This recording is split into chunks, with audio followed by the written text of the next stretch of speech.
Morning everyone, আমি কাবেরী চলে এসেছি আবার একটা অন্য ব্লগ নিয়ে তোমাদের সামনে।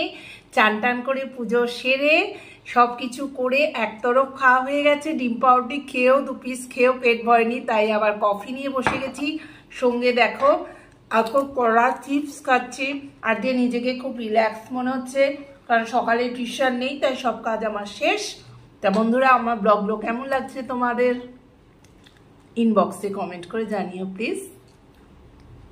আজকে সকাল সকাল দীপঙ্কর বাজারে গিয়ে মাছ এনেছে। দেখো আমাদের এখানে চিংড়ি মাছ খুব অ্যাভেলেবেল, মানে ভালোই পাওয়া যায়। এইটা মাত্র 250 টাকা। কি বড় বড় চিংড়ি, তোমাদের দেখো ছাড়িয়ে দেখাচ্ছি। কি বলবো, এ দেখো, এর তো মুন্ডু ফুন্ডু বাদই দিয়ে দিয়েছি।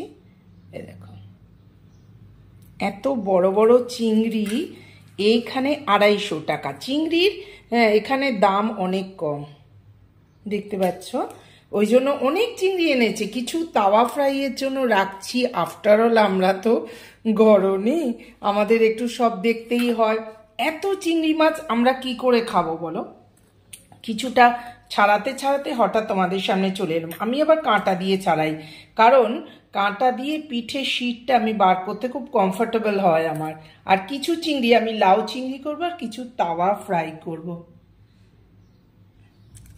এই চিংড়িটা তোমরা দেখো, দেখতে পাচ্ছ নিশ্চয়ই কত বড় বলো।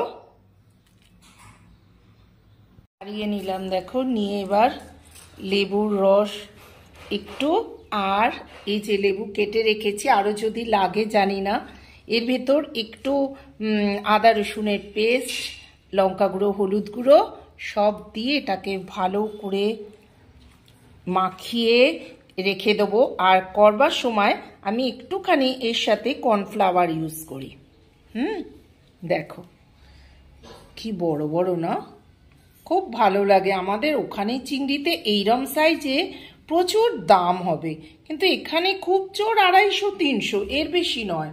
এবার এইটা কিছু রেখে দিয়েছি, এইটা আবার কিছুটা মাখিয়ে আমি আবার বললুম না যে লাউ করেছি, লাউয়ের সাথে একটু চিংড়ির টাচ দিলে তো ভালোই লাগে খেতে, বলো। দেখি এখান থেকে আরেকটা নিয়েও নেবো। চলো আবার আসছি আমি। হ্যাঁ, মাসি বলছে যে আমরা এখানে নালাতে এরম নিয়ে নিই। দেখো আমার রেডি, এবার আমি অন্য কাজে চলে যাই বন্ধুরা। হ্যাঁ पहले पानी नाले का नहीं था ना। हाँ हाँ हाँ, सूख जाता था तो हम लोग ये लकड़ी का काट डाल के खड्डे में डाल। हाँ हाँ, उससे अटक जाती है। हाँ, समेट के उधर ही रहते थे, पानी निकलता नहीं ना। हाँ, ওটা अटक जाती है। টাচ টাচ করে এবার চলে এলাম। তোমাদের দেখাবার কিছু নেই, লাউ চিংড়ি সবাই জানো, কিন্তু একবার শুধু দেখিয়ে দিলাম। এই দেখো, আমি আবার বড় বড় চিংড়িগুলোকে কাঁচি দিয়ে কেটে কেটে ছোট ছোট করেছি, তাহলে আরো ভালো লাগবে। তাহলে ভর্তি চিংড়ি হয়ে যাচ্ছে। কি বুদ্ধি বলো আমার।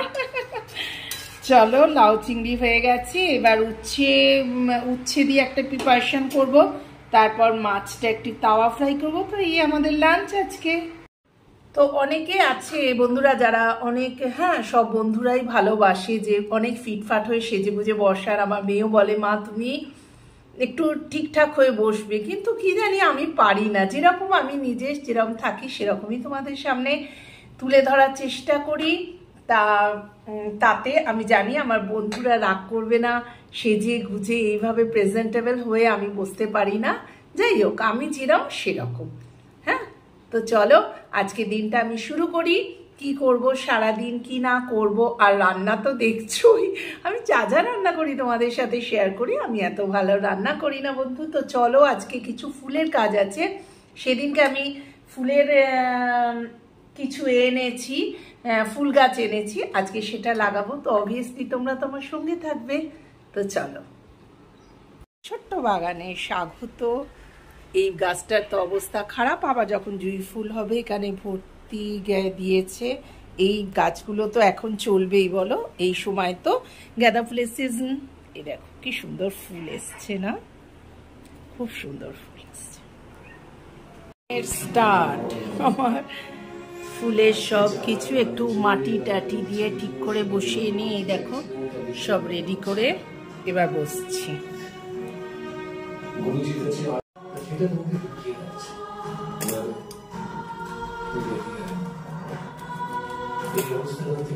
কবে থেকে জানো তুলসী গাছ করে এদিক ওদিক খুঁজছি, আমার এখানে তুলসী গাছ ভালো পাওয়া যায় না, এই দেখো পেয়েছি।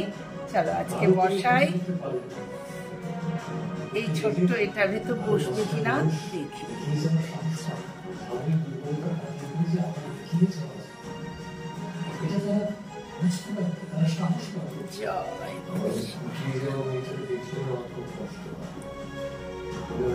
এই দেখো আমার ব্যালকনিটা সুন্দর করে সেজে উঠেছে। আমার সব গাছগুলোকে ঠিক ঠিক করে সাজিয়ে গুছিয়ে বসিয়ে দিয়েছি। উপরেও আছে, এধারেও আছে, সব করে আমার ছোট্ট বাগানটা এখানেই সাজিয়েছি। কিন্তু আমার দেখবে, এই দেখো দেখতে পাচ্ছ তোমরা, আঙুলটাকে কেটে ফেললাম, দেখতে পাচ্ছ? এই দেখো আঙুলটাকে কেটে ফেললাম। লাউ চিংড়ি আমার না খুব অপছন্দের জিনিস, মানে চিংড়ি দিয়ে করেছি বলে ভালো লাগছে। লাউ তো তোমরা জানোই, যারা আমার ব্লগ দেখো, একদম ভালো লাগে না, কিন্তু দীপঙ্কর ভালোবাসে তাই সব দিয়ে দিয়েছি। ধনে পাতাও দিয়েছি, গরম মশলা, মানে কড়াইশুঁটি, পেঁয়াজ, আদা, রসুন সব দিয়ে বানিয়ে ফেললাম আজকের আমাদের লাউ চিংড়ি ঘন্ট। এটা এখনো ম্যারিনেট করে রেখেছি, দেখো। এইবার এইটা রেডি করি, দীপঙ্কর রিমাইন্ডার দিয়ে দিয়েছে, আমি যাচ্ছি। গুড ইভিনিং বন্ধুরা, এখন অবশ্য গুড নাইটই বলা যায়, ইভিনিং বলছি কারণ এখন ঘড়িতে বাজে 8:30। গোপাল সোনাকে আমি খেতে দিয়ে দিয়েছি। আজকে আমার মন হলো আমার মেয়ের জন্মদিনে আমি একটু গোপু সোনাকে ভোগ দিই, তাই জন্য এই দেখো একটু লুচি আর সামান্য সুজি করে গোপালকে খেতে দিয়েছি। চলো গোপাল খেয়ে নিক। টাটা, গুড নাইট, শুভরাত্রি।